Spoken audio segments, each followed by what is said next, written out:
Hello, how are you today? Welcome, welcome, welcome. It is a beautiful Thursday afternoon, morning, evening, depending on where you're at. And I want to talk to you today about the imposter syndrome. We were talking about it at a meeting I was at this morning, and it seemed like a lot of people weren't even aware of what it was. And that surprises me because sometimes I think things that are so common, everybody knows what something is, and I'll start asking people and they'll be like, I have no idea what you're talking about. The imposter syndrome is when we wonder, kind of, who am I? But it's, you become you take a job, and you take a job in the sales department. And you're doing pretty good in the sales department. Everything's going well. You're selling. Life's great. And then you get promoted. And that's where the imposter syndrome starts roaring its head. Because you look around and say, well, I'm not a leader of people. They're going to realize I don't know what I'm doing. They're going to figure out that I have no clue what I'm doing here. And then I'm going to get fired. They're going to understand that I have no business being here, that I'm not, the best salesperson here or the best person for the job. They're going to figure me out. And that's the imposter syndrome. You're convinced that you're a fake. You're convinced that you're a fraud in that particular place. Not in your overarching life, but as you move up your career, it starts roaring its head because it's the self-belief. It's the I can't be that good, or how can I be that good? I'm sure they're going to figure it out in any moment. I mean, I had a raging imposter syndrome when I first took this job because I truly didn't know a lot about assisted living, I knew about assisted living, but not about not-for-profits, but it played in my skill set in other areas. But I would still look at my business card and it would say CEO, and I'd stare at it and I'd be like, look how cool that is. Wait till they figure out I have no idea what I'm doing. Wait till they figure out I'm not that smart, or I can't do this, or I'm not, I'm just not good enough. And I've seen the imposter syndrome hold so many people up because they'll stop dead in their tracks. Because they'll be like, you know what, ego, inner voice, you're right. I'm not smart enough to be the sales manager. I'm not smart enough to own my own business. I'm not smart enough to be able to go to that big luncheon today with all those powerful women because I'm not powerful. Sure, my name tag, my business card may say CEO, but they'll all know I'm not. They'll all know that I don't know what I'm doing, but they're all 100 women, man, they're locked and loaded. I'm the only one that's not that smart and that good. And I know a lot of you are shaking your head right now. I know you are, because we've all been there. And it's the ability to overcome that. It's the ability to walk into that room like you own it and look around and say, you know what, I am not the only one sitting here thinking I have no business being here. I'm not smart enough, pretty enough, bright enough, thin enough, dressed enough, whatever, articulate enough to be here. Probably out of 100 women, there's probably 80 of them running that same thought. The ones that win, the ones that overcome it, are the ones that run that thought for maybe 5 seconds and be like, oh well, here I am anyway. Or oh well, I'm still a CEO, so it's all good, and go through their day. It's the ones that let the voice win. It's the one that sits back and says, you know what, I'm not smart enough. I'm not articulate like these women. I don't have the degrees they have. I don't have, and you start making it up. Before you're done, everybody in that room has, advanced degrees. They're all doctors. They all got A+. They're all multi-gazillionaires. They're all thin and beautiful because you've built this imposter up in your head because you're convinced that people are going to realize that you are faking it.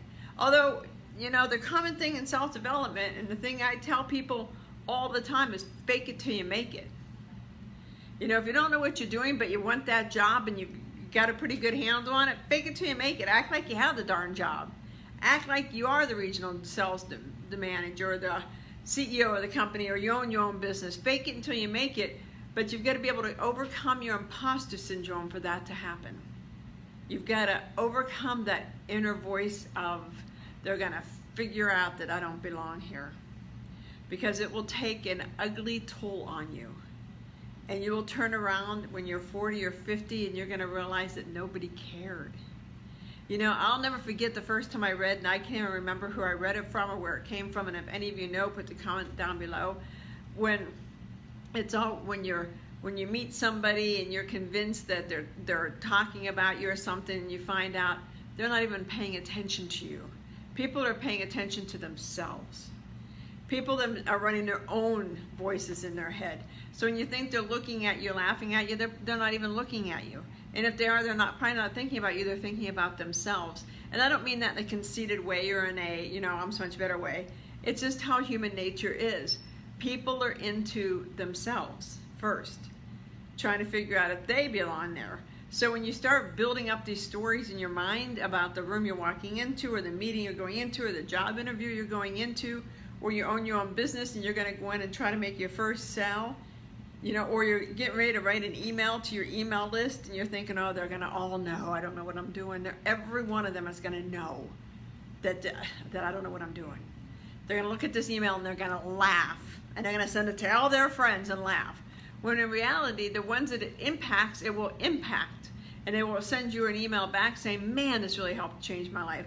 And the ones that it don't impact, they'll just hit unsubscribe.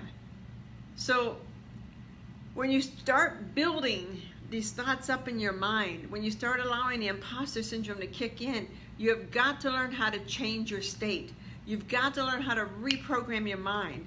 And it could be anything. It could be snapping your fingers. It could be clapping your hands, itching the back of your head, and telling yourself, I belong here. I'm awesome. I'm the best. And I know some of you are sitting there saying, well, isn't that conceited? No, because that's how you should think about yourself.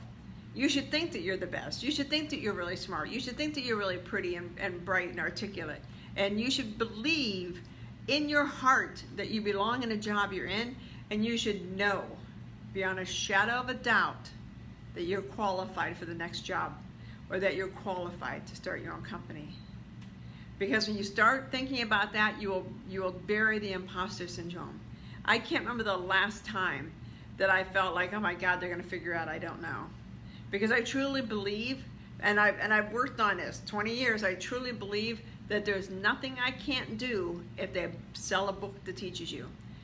Now, I will say, probably finances, me and budgets are not a thing, but it's because I choose not to. I just choose not to. I studied, I've taken 24 credit hours in accounting. I have accounting 1, accounting 2, tax accounting, finance accounting, and cost accounting, 5 accounting classes. Still don't know it.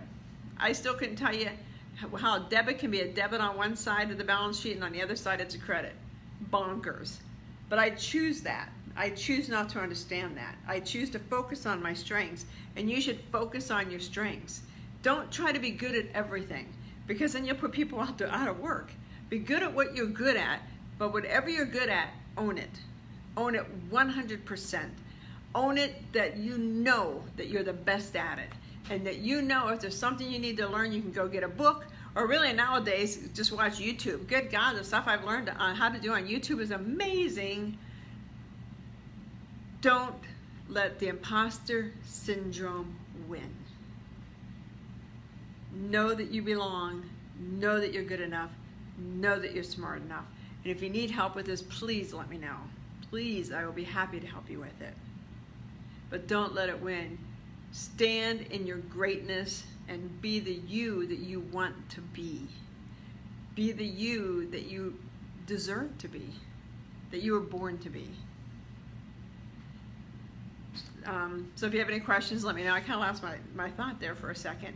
Actually, when I start looking to my right, it means I'm starting to download spiritual stuff, and I hesitate to, so that's what it means. And I'm going to actually do a video on that probably next week on, you know, how do you know when it's you talking, and how do you know when it's the universe talking? Because as you become more spiritual, you'll find that some of the stuff you say, people will be like, when you're done talking, they'll be like, that was really deep, and you'll think, I don't really remember what I talked about, because you go into this other zone. So anyway, share the video. Sharing is caring. Share it with all your friends, all your enemies, everybody at all. Anybody that you think is suffering from the imposter syndrome, please share this with them. I think it's the #1 thing, well, I have probably 4 or 5 #1 things, but I think this is one of the #1 things that holds women back from getting the job they want, making the money they want, having the life they want, the spouse they want, the kids they want, everything. So I hope this helped you guys. Have a great day. Talk to y'all later. Bye-bye.